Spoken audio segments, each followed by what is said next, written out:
Nakasurvive. So, today is Sunday. May papuntahan tayo mga kasuta. Dapat ngayon yung linggo pa, pahinga tayo, race day natin. Pero, pwede, kailangan natin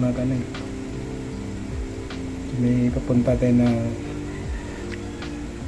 trabaho. Pahinga sana tayo, pero kailangan natin trabaho.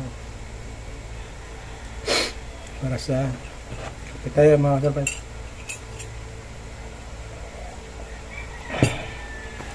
Para sa inharap natin. So dito sa Manila, hindi pwedeng pahinga kasi maliit pa naman yung sahod natin. So, kailangan natin mag-extra para may tayo. Kasi 13 years na tayo dito nagtatrabaho, wala pa rin tayong ganun pa rin mga survive. Patuloy pa rin tayong sumisikap.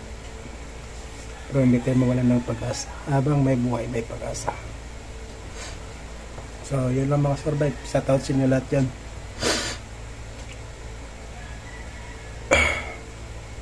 Bye-bye.